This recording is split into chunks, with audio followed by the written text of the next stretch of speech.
Thank you for coming here very early in the day. I know it's 8:30, but it's going to be a great session, probably the best session of the 2 days. So, good choice.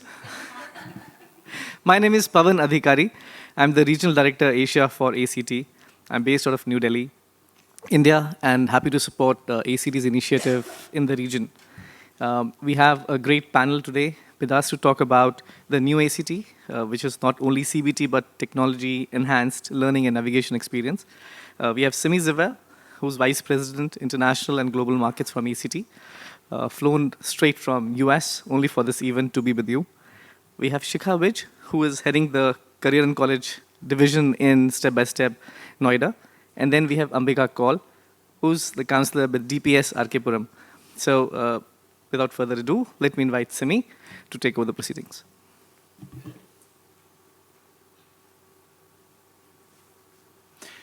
So good morning, everyone, and thank you for coming. As Pavan said, so early in the morning, I'm sure all of you out there. I know the meal I think the food only started at about 8:30, and so the party, I'm sure you people were partying until way past my bedtime. So you were out there having a good time. And so this is 8:30 in the morning. Now you know what it feels, right? Students in the morning. One of the things I always like to say is that when teachers and counselors, everybody is in the education profession. This is an observation over the past 30 years.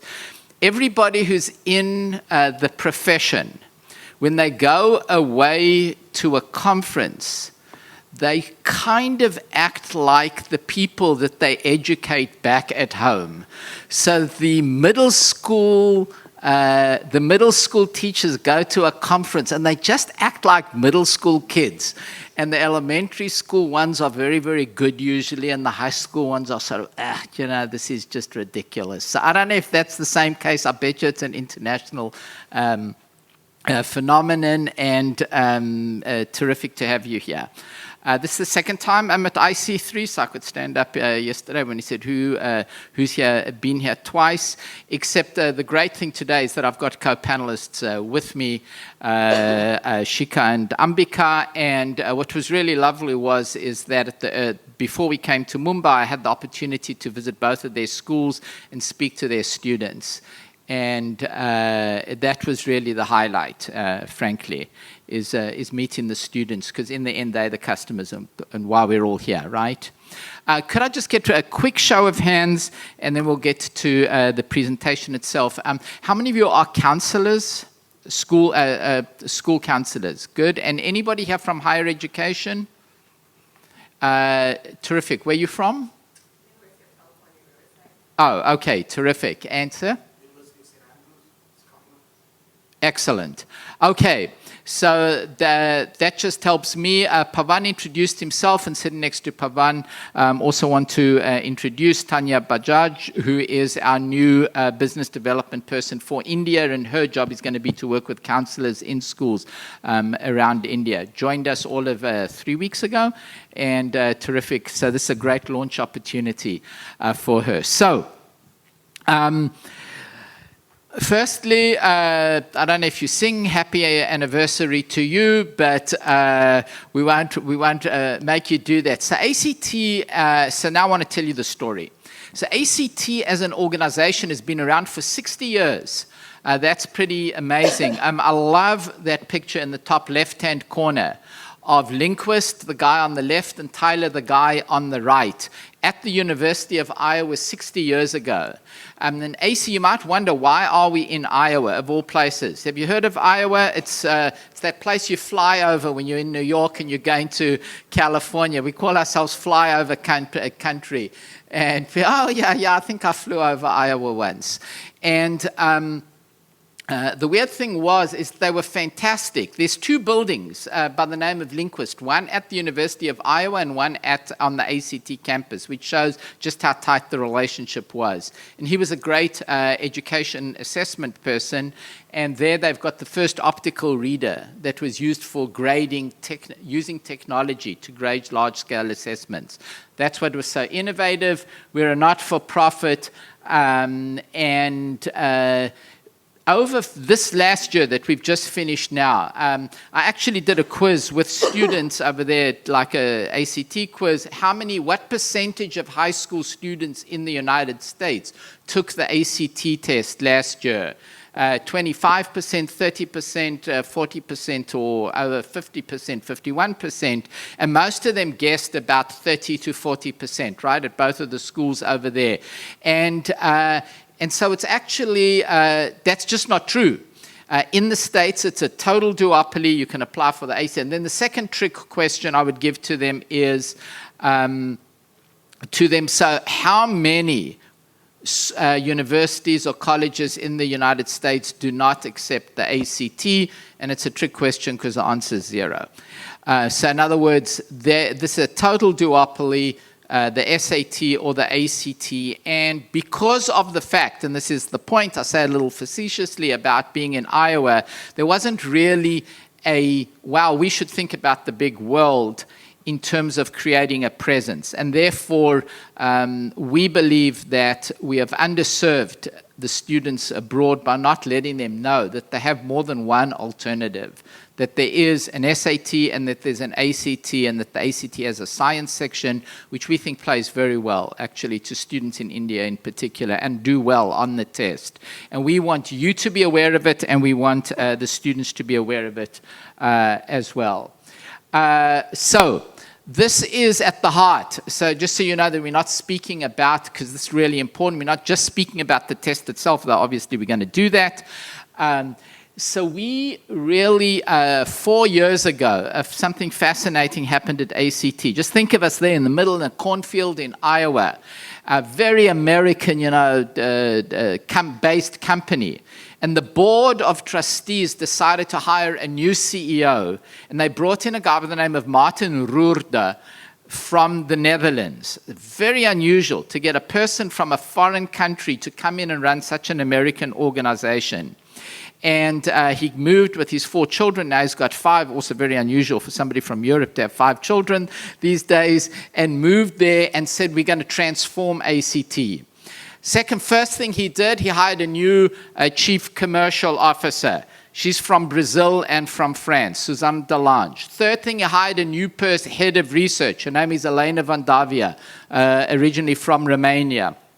And then he started building out the team, and then he gets some guy to run the international group who's a hybrid South African, that's the accent, Israeli, that's the last name, and American. So that says something about, wow, we are going to start looking beyond the borders of the cornfields of Iowa.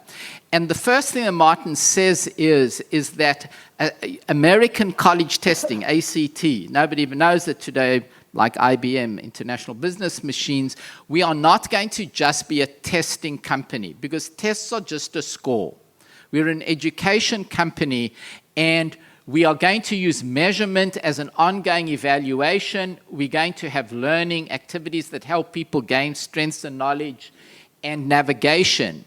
It's really, and even more so, I think today more so, and when you look at your students, they really are going to they're navigating a journey from where they are now with you to where they want to go, to how they're going to be successful when they get there. And then are they going to come back to India or to wherever you're from? I know people here from other countries as well, from Nepal and from Bangladesh as well. They're going to come back. Are they going to stay there? What's the trend? So this is an ongoing journey, and they're going to change professions many times. And how can we be there as their concierge along the way? And what is so significant is that even this week, as Papa knows, this week the company was actually organizationally reorganized into these 3 groups of assessment, measurement, learning, and navigation, each with a new head. So that means a very big commitment. This over here you should look at really carefully, because I promise you it's the most expensive PowerPoint slide you've seen in your life. So And I'm going to make this available. I think that IC3 makes these slides available. Please feel free to take the pictures and I will send them to you. If you want the actual thing just sent to you, you don't want to download it, just give your card afterwards to Tanya and just right there, send the PowerPoint. Why do I say that? Because it's about a 5-year, multi-million-dollar investment in saying that everything, life is made up of core academic skills, cross-cutting capabilities, behavioral skills, and navigation skills. And all of the work that we do needs to fit into this holistic framework. If you are familiar with the US Common Core, which is the common core of the standards, everything maps to the common core. And now many international education companies are mapping, like IB, for example, are mapping, who want to be into the US, are mapping to the US Common Core through the ACT holistic framework. Very exciting, quite abstract. I don't understand it all, but I love the slide. Okay, so briefly again, the ACT test, college admissions test. It's got 4 sections. I think you know that. English, math, reading, and science. We have a science section. SAT does not have a separate science section. Each one is for 36 points, and then you get an aggregated 36, and then there's an optional writing point section that's worth 12 points as well. And about 85% of the students do that because the big advantage is that if you do that, you don't need the subject tests. That's the big advantage. Everybody who comes to the session will get from Tanya. We've got our table is right across here. So actually, this and many of the other pieces of information we have for you to. So really, just go straight out and pick it up afterwards as well. This over here, that's it, that's the CBT test. When students come in the first time now, they register at My ACT, and that's where they're going to manage their life with ACT. They go in there, they register, and that is where they're going to receive their results. I want to just ask you another little trick question over here about, we went over to CBT, as you know, a year ago, last September, and I'm not even sure if I had some slides about the CBT in here, but because I wanted to focus on the learning and the measurement. But I do want to say a little bit about that. Another question, because everybody reads. How many of security breaches, of cancelled tests, of cancelled scores, and so on? So since we launched on the CBT last September, how many security breaches have there been in the ACT CBT test, and cancelled administrations and scores nullified? Trick question. Of course not, because what is, so in going over to the CBT, the biggest driver was, and I've mentioned it now yesterday as well, and at the schools, the biggest driver is security, the test integrity. And this is so important to the admissions community and to your students as well. When you think about a paper-based test, just think about how many hands touch it. Somebody's packing it and boxing it and UPS and getting it to the airport and the customs and the shipping and the arrival and there's like probably, 12 sets of hands touch it along the way, and every one of them is a weak link because the motivation along the way in order to intercede and kind of make an extra buck is great. That's what happens. That's how these get leaked. With the ACT CBT test, everything, it's a secure test. It gets downloaded just before to the station. Students log on at the site, and then their version of the test gets served up to them. And as soon as they're done, it's locked down and it gets set up. And the second thing is that within 48 hours, they have their results back in My ACT. I want to suggest to you that for your students, this is a huge, huge benefit. Because if you've registered to take, for example, if you've registered to do this now, the September 13th and 14th, and by the 16th, you have your results, making an informed decision about, hey, maybe I should retest in October. Because now I've understood, or let's just see, let me just retest, and now I know what to focus on, because in the next section, this is so it's almost like you can take, obviously got to pay, but it's almost like a practice test with very fast feedback, an authentic one, including the stress and the preparation. That's the biggest benefit, I think, for the students. The other thing, and asked it at their school as well, what do they love about it? I asked two other points I want to make. The one is, ask the students, and we don't think about this. How many of you prefer doing tests in the morning, and how many prefer in the afternoon? This is something called chronotype. It's underrated in education. And about half and half the students put up their names for morning and afternoon, because that's just who we are. But all high-stakes exams always take place in the morning, and it actually disadvantages physiologically the students in the afternoon. They love this. In fact, we got a student from Shikha there who said, I couldn't get into the site in order to register. I only want to take it in the afternoon. So that's one other advantage for them. And then the second one is just that there are more testing opportunities. So on the learning side, we'll come back if you've got more questions. I just want to make sure that we leave plenty of time for the panel. I've just got a few more minutes. So in the learning and preparation options, you can see why I've highlighted the one in green. We have something now called the ACT Academy. It's in its second year. You absolutely should have your students, and it's being enriched and enhanced the whole time, and that's where there's a diagnostic test. It gives you feedback, and it feeds up remedial resources that help you get better. This is being enhanced the whole time. And to show the commitment, we bought two companies. One was called Open Education, one was called Novation. Maybe some of you had heard of it. And we fused them into one learning so that we've got our own learning resources. That all of this is, that's what you can do when you're a not-for-profit. You can expend the capital on the mission. And we built the learning center of the ACT Academy based around those two acquisitions and fusing them into this new learning division. So that's what the academy is. The others over there are, those are others that get offered, and they paid for resources. The official guide, that's what we call the Big Red Book. That's not Mao's Big Red Book. That's the ACT Test Preparation Big Red Book. And then there are other various resources. And, of course, in India and everywhere else, there are a lot of private companies that do test prep. So this is the academy. You can see math, science, English, and reading. And dive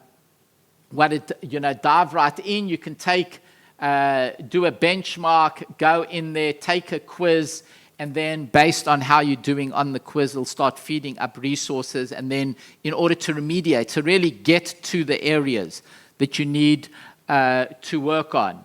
There, let's just see what it says. Resources selected based on efficacy, most of which are non-ACT specific, and grasping the concept. We also do pull in resources from the Khan Academy that we think are best, but we're not exclusive to them. I mean, those are just open educational resources. Some of them are good. We think some of them can be better. In the end, the most important thing to understand is, and that was really going back to Lindquist and Tyler, they wanted a knowledge-based assessment. What do you need to know in order to be successful during your first year of university, of higher education? And the abstract thinking sort of bent of the old ACT in any event was highly correlated with socioeconomic class, because that kind of reasoning it came from a more an earlier on enriched environment, and we wanted a knowledge-based assessment, and therefore to do well on the ACT, and that's why students do well, because the curriculum here is rigorous, and the science and math sections in particular, and that's why students here do so well on those sections. The last thing I wanted to speak about briefly was navigation. This is a little bit of a secret, sort of hidden resource that's a great pity. And in fact, one of the developments is that Pawan, Tanya and I decided last night is that we're going to have our own ACT club, not just for South Asia, but for India. This is where for counsellors, you should all be in the ACT club, and we're going to have an ACT club now, India version, specifically, not just for the region, but students can go there as well, and the club has it's for students, for parents, and they just a little bit, if you log on as a student or parent, a lot of resources, what's going on, where is the prep, what are the experiences that other people are having, and then there's one for educators as well. So one for student and parents. They're just different views on how it's presented. That's the ACT club. And you can see over here as well, personal stories, testimonials. So that's the navigation. So I guess the last point, I'm kind of going to make it, I think, and then I'm going to hand it over to the panel. ACT is, you can't complain if you don't have visibility, if you don't show up. And, you know, for a long time, we didn't show up the way we could, I think, in some places. One of them was India. Our commitment to the region is exemplified by the fact that we were able to recruit a very experienced executive who's worked in the region for many companies for many years, Pavan Adhikari, in order to recruit him to come and help us build in the region. And now adding Tanya specifically for India, for the school market, and of course my commitment by coming, you know, a couple of years now in a row, and we'll, you know, make this a permanent part of the annual conference. What we want to do, that's our commitment to IC3 and to the region, and we hope that you will give your students the opportunity to know that they have more than one alternative. That's really what it's about. It's about school choice means something else in US politics, but school choice, that's a political term about choosing where you go to school. A choice over here, education choice in college admissions, we think means having students know that they've got more than one alternative. They should do the one that's right for them. And our commitment to really being a learning, a measurement, learning and navigation organization. So we are going to have plenty of time for questions as well. And now I want to thank my two co-panelists and ask Ambika to take over. Thank you.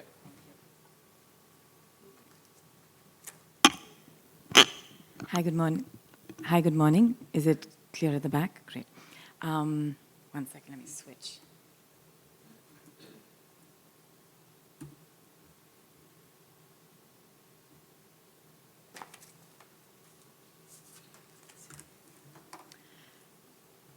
Morning, my name is Ambika Kaul. I'm the Career Guidance Counsellor as well as the College Advisor at DPSR Puram, that's in New Delhi. When we were invited, both Shikha and I, by Pawan and Simmy, to come and contribute our experience on the ACT, we chose to take, as we should, take a neutral view between the two fantastic tests that are offered in terms of standardized testing for college admissions. I think I can speak for you that we share a very warm, convivial, in fact, bordering on having too much fun with our esteemed colleagues from both the testing vendors, I wouldn't call you vendors, service providers, but when it comes down to it, as an in-school counselor, it is imperative that you focus on, one, the needs of the child, and two, you come across as somebody who is non-biased. So any personal biases you may or may not have, please keep them out of any conversation that you have with your students. Today we're going to be sharing a few quick slides.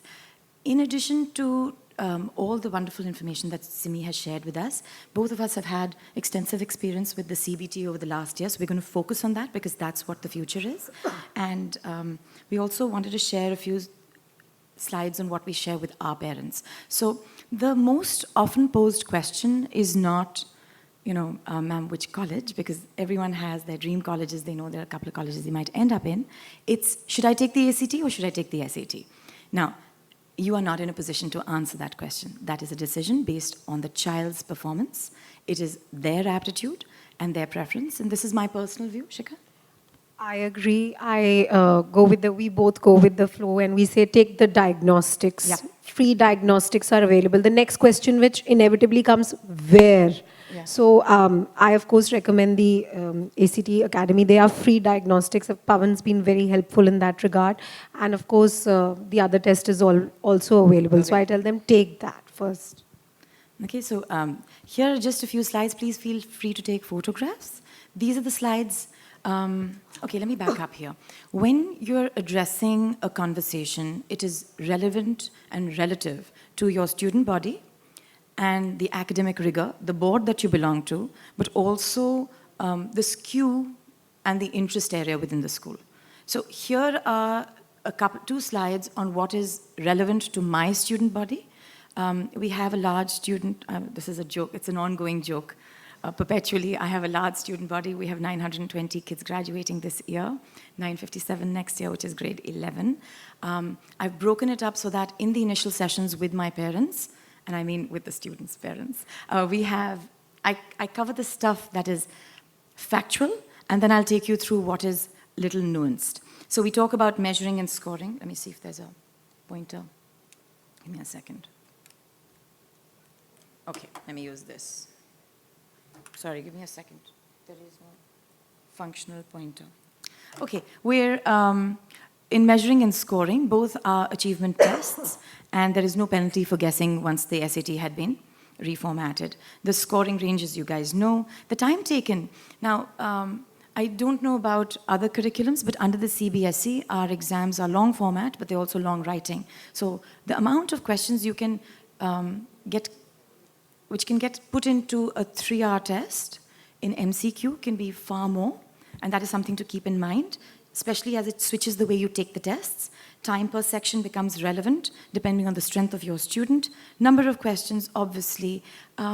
I have found that the SAT is more nuanced with fewer number of questions, but they tend to be a little tricky because there'll always be 2 answers which are very close, and half the time I get them wrong, to be honest. And with the ACT, they're more simple and straightforward as long as you know your content. However, there are very many more of them, so you have to be quicker. Costs, I mean, this is all information, it's factual. What is interesting is that last section where we've put together where the content differs. So we'll take you through that in separate. Sorry, do you need to take?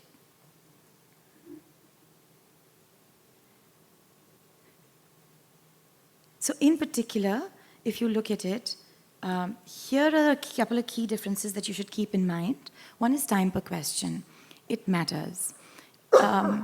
If I assume that every question takes about the same amount of time and using grade 3 mathematics, you will see that SAT offers more time per question. However, they are more complex. They require a little more thinking. So if your student does not do well under time pressure, please, or loads time crunch, then think about the other test. If your student is quick, responds well to a little bit of time pressure, responds well to competition, and has strong mathematical and scientific fundamentals, then ACT is obviously a better choice. ACT very clearly has a section only on science. That is 25% of the entire composite score. Sorry, I'm going to take you back 1 second. What was important here to note is the top point, which is measuring and scoring. At the ACT, it's 1 to 36, but it is average across 4 sections, whereas in SAT, it adds up. So I was told that the audience is going to be primarily newer counselors. These are little bits and bobs which help. My batch has a very large science student population, which is about 650 students take the STEM courses. Do you want to I want to chip in here. I'm Shikha. Once again, hi. So I work for Step by Step, and we have both CBSE and IB.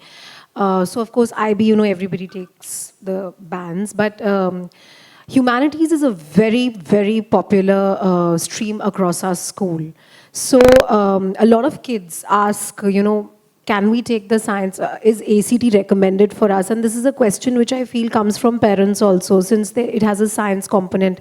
I've had 2 students who were from humanities, more than two, of course, but two from the top of my head, who went to Ivy Leagues, taking the ACT and acing it. So that is not really a constraint just for somebody who's starting out. Science section is not a constraint for somebody who doesn't study science. It's very basic level science, which is doable. You know, she showed the slide about the high school level biology and physics that was required there. It's pretty doable even if your students are not pursuing science. That's something I particularly wanted to reiterate. Seeing it over the past 10 years, having a lot of students take the ACT who were from non-science backgrounds. What about you, Vasant Valley, Arshita? What has been the experience? So for us, at a PV Shikha, I have a lot of students who take the ACT. Also because we find the ACT English very, very hard, and that is something that we must pay a lot of attention to. That if you are not very good with English, it might be harder to take the ACT because the English section is much harder in it. So I think that's important. And I do have a lot of science kids taking the ACT, but it's a good mix. And I don't think it matters that if you're horrible at maths, you can't take the ACT, or if you're horrible at science, you can't take the ACT. It's both ways. You should actually just give the diagnostic, and that actually clears it up. Absolutely. Completely. Absolutely. So just on this English point, because you brought it up, and if you don't mind, I'm going to ease up a little bit because this is not my normal way of talking. In English, those of you who know, we have, my grade 10 is about 550 kids. In grade 11, we have a huge intake, and this is across the country. So we have about 400 students who join us, and they're invariably exceptionally bright kids, so it's great to work with them, because I get to work with really bright children. They don't necessarily come from extremely strong English backgrounds, which means while they are content strong, their language skills may not be as strong as perhaps a student studying in a more privileged school, and I'm going to be fairly frank about that. And I have to, for each child, balance out the requirements of what the language offers versus what your mathematical or your STEM concepts could be. Okay, moving on, no calculated math section, that's fairly obvious. Type of maths concepts. So this is interesting because the SAT primarily looks at algebra, and then they've got a few breakups. In the ACT, they test for certain concepts which aren't existing on the SAT. For example, we've got geometry, we've got trigonometry. We also do logs, we do matrices, we do graphs. So your broader-based mathematics is encompassed in the ACT test. Let's see what else I have. Reference formula guide. So this was interesting. The SAT has a reference formula guide. They give you, I think, 12 formulas and 3 guidance laws before you get into the math section. However, a lot of the formulas are geometry, and geometry is not really covered in the SAT. So that's something interesting that I've learned from the students, because they're like, ma'am, but we didn't have that much.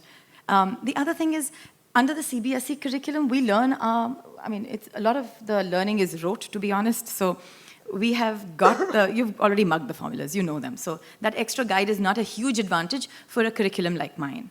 Now we're moving to English, evidence-supported and interconnectivity. So this is a very interesting part for us because it exists on both the tests. One is, what do you mean by evidence-supported? So in the SAT, you have to pinpoint for text that supports the argument, and each of the questions are interrelated. So the following question might refer to a previous question, and there's a chronological order. ACT, the questions come in randomly, and they don't necessarily, actually, I don't think they're ever interconnected from what I've been told by my students. Chronological questioning, we touched upon this. So SAT follows the flow of the paragraph. ACT makes you move around. So if you're quick to pick data and answer, then perhaps that's your best bet. The essay task. The reason why we're bringing this up, and Shikha and I discussed this a bit, is because the context is different. You have, for the SAT, you have to dissect what the author has said. You have to provide evidence to prove your argument. You do not give your own opinion. Under the ACT, you read the paragraph. You might have to do a compare and contrast, and then you have to provide your own opinion based on facts that you may have read. So that are the key differences that we have noticed. Yeah. Anything you'd like to add? I'm going to jump in here a bit and just talk about one thing that has worked. We're a very strong, inclusive school. We have 50 special educators, and dedicated people. I think that says it all. So for me, the CBT was a huge advantage for some of my students. I had a student who had a motor disability who wanted to do his essay on computer. The CBT came in at the right time for him, just for him to take that pitch. I've had a student who has, who has a degenerative motor disability.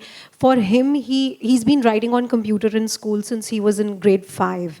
For him, again, the CBT worked very well. So you may want to look at that model for kids, students with who have special needs or who have disabilities. That model, computer model, works best for some of them. That's a big plus that I saw with the CBT model that was brought in. Again, like Ambika said, not to say that we prefer one over the other. We are here as neutral parties, but that is something that I wanted to put in, especially as an advocate coming from a school which is very inclusive in nature. So please keep that in mind when you're helping your students decide which test prep they need to go for, and which would be more suited for them. Yeah. Okay, so it's sounding like a fairly dry conversation, but it isn't. When these conversations are happening in your counselor's room, they're very animated, the kids are involved, the parents are involved, the parents' second cousin's niece or nephew has taken a test and they have done brilliantly and they've gone to the Ivy Leagues. It doesn't work like that. It depends on your student, it depends on their personality, their abilities. So keep that in mind. Here are a couple of ideas of what we do. So I make them take the diagnostic. Please do not take a 20-minute diagnostic. This is not a view from any one of the test providers. Let them take the full test. Sitting for 3 or 4 hours, which is what it is not an easy task, especially when you are answering a different kind of question paper. So please let them take the test. Do not take the test one day after the other. So take a break, take it in test condition. Don't have your phone next to you, have music on. I don't recommend, as you can tell, I speak fairly directively to my students when I need to. And in this case, they need to be taking the test in test conditions. So no music, no faffing, no talking to your friend in the middle, no referring to your textbooks, etc. Second, not one after the other. So take a break and then take the other test. And you want them to do this fairly early. Because I prefer that my kids have done their standardized testing and they've gotten out of the way in their junior year, which is grade 11. I don't want them coming into grade 12 and then saying, oh my God, my exams are coming in October, it's clashing with such and such. It's just too messy for us. So that's what we ask them to do. So there are enough official tests available. If you need more information, please feel free to reach out to either of us. I have a list that I send out to the parents. I'm happy to send it to you guys. Second, over the last year, which is the time frame in which I've been counseling, over the last year, we have I have seen a correlation between certain kind of students, and this is not a scientific experiment, and there's no statistical significance here, but I've seen that there are about 15 or 18 questions, and if I go through them with the child himself starts getting a preference. So diagnostic is one. There's a quiz. I have 18, 20 questions. Happy to share those if you like them. And the last thing, which is really important, guys, is that if you're applying to the US, there are certain states which require a test. So when they make their college list, ensure that they're taking the right test for the colleges they're taking. Because this created a bit of a stress factor for me last year, where a student wanted to go to a particular state, and ACT was required there. So, or the college required. So it comes back to my conversation, I think it was last evening, about the research that you need to do and how much understanding you need to have around what you're recommending. So if you're ever spending time reading up, it's not a waste of time. It'll really help your students when you have those conversations. Yeah, I think we should. I want to make sure that we've got time for, so thank you both, and I want to make sure we've got time for questions over here. Simmy, this is 2 minutes, if I may. Okay. Okay, this is what you really wanted. Yeah. So just quick numbers. In terms of the number of tests taken over the last 3 years in my school, I think we're close to 1,620. Tests have been not administered by us, but taken by the students. We have noticed in the last 3 years an increase in the number of people taking the ACT. In the last year, in the last academic session, I was at 32% of the body was taking the ACT. It could be because there is a science skew in my school, and I acknowledge that. I started then tracking data of who is taking only ACT versus SAT, so I have better data to give my students some guidance. That's about 17% at the moment. There could be 2 or 3 factors here. One is the momentum of ACT as it starts engaging with schools and we understand better what we can offer our students. So for disabilities, for example, and in terms of our student profile. The second is the market could be recalibrating in terms of, first mover advantage, second player momentum, or it could be simply my school's experience, so keep that in mind as you, guide your own students, and that's it. Thank you so much. Well, thank you for insisting that you do that last slide.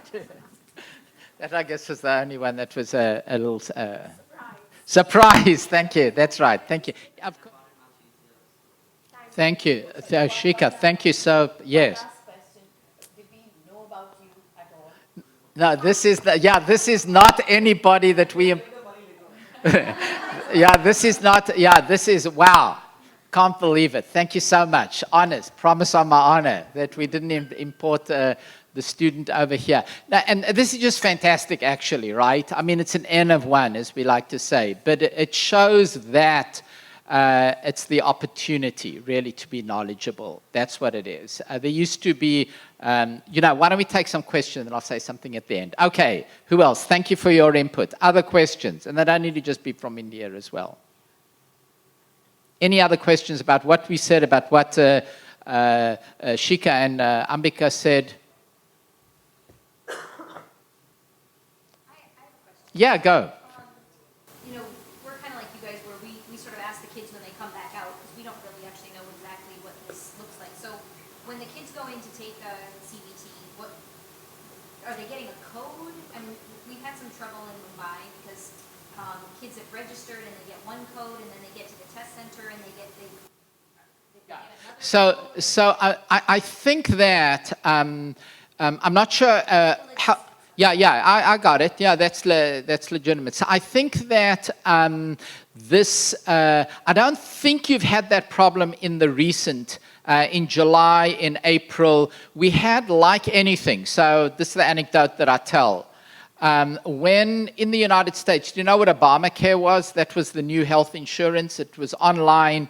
And I'll tell you, I'm not going to tell you our budget for ACT, but I will tell you that it was much smaller than the federal government's budget for Obamacare, which was billions of dollars. And when it launched the first time around, there were just a lot of issues. And when we launched last September, the first time on CBT, we found a lot of these kinds of issues. And 6, 7, 8%.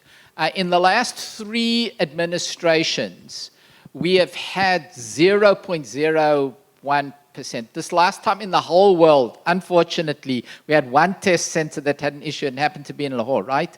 It was in Pakistan.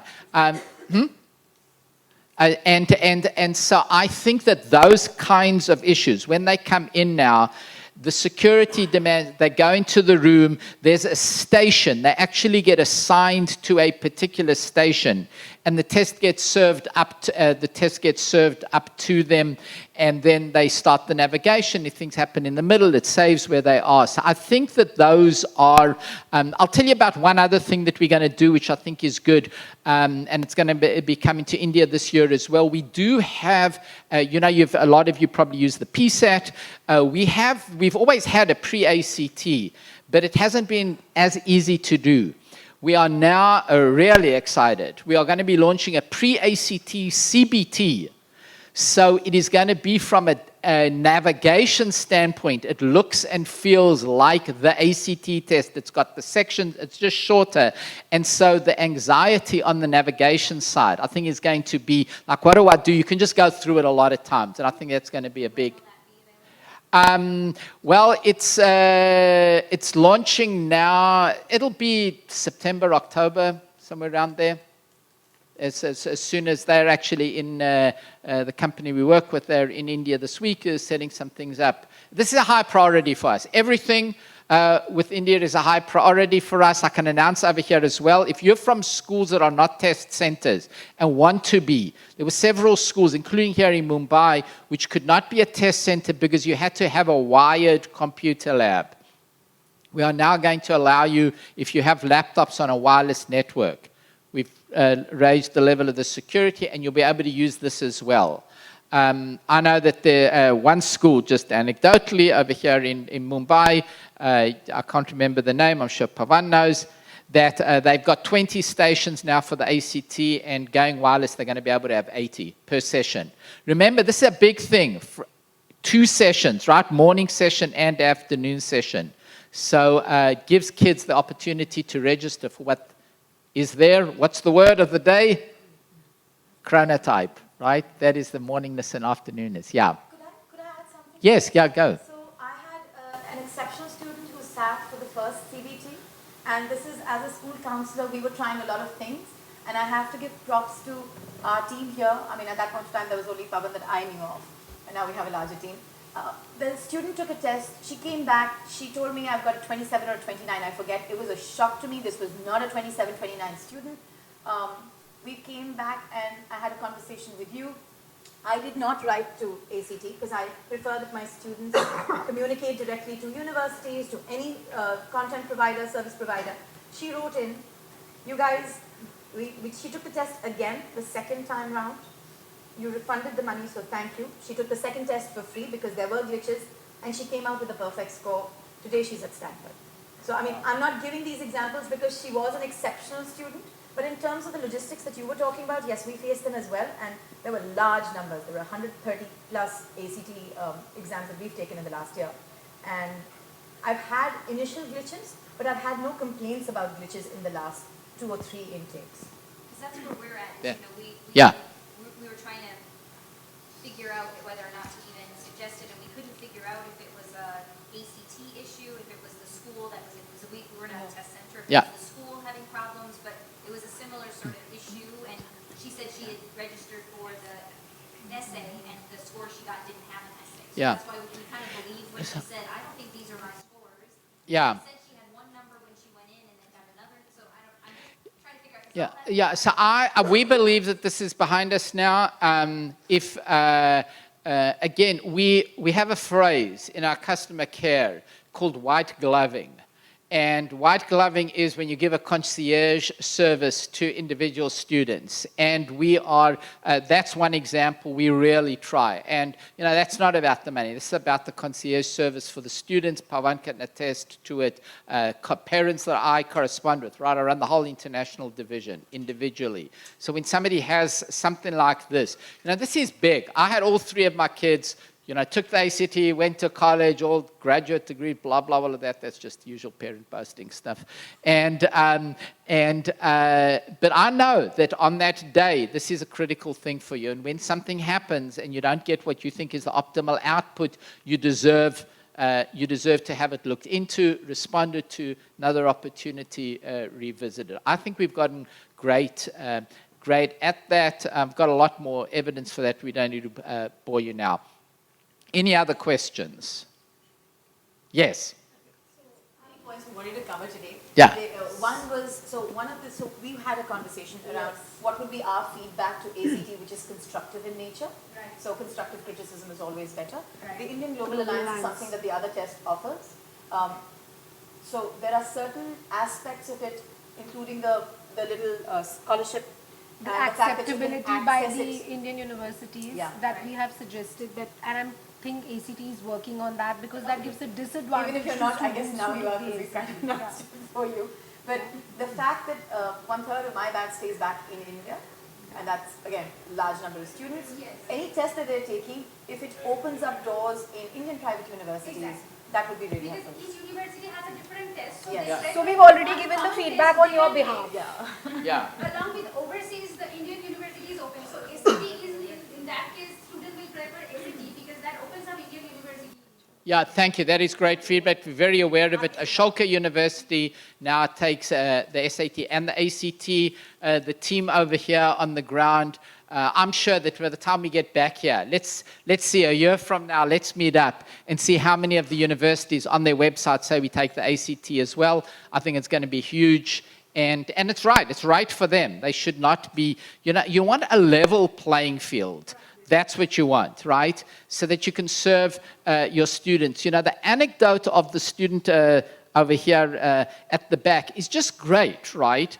Because imagine if he just wouldn't have known that he had the alternative. That's really what breaks my heart. These counselors over here, they know and they give the opportunities to the students. That's really what we feel is the role. Did you want to add anything?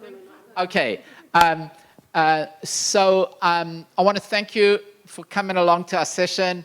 Love this. My highlights always, talk to the students and talk to their counselors. And now to Pavan and Tanya, if you want all of this information, we have it out there. I hope you feel better informed in order to inform your students. Thank you so much for coming along, and enjoy the rest of the day. Thank you. Thank you. And thank you to Ambika and Shikha, who I don't know if you decided to be color coordinated, or it's just is very impressive.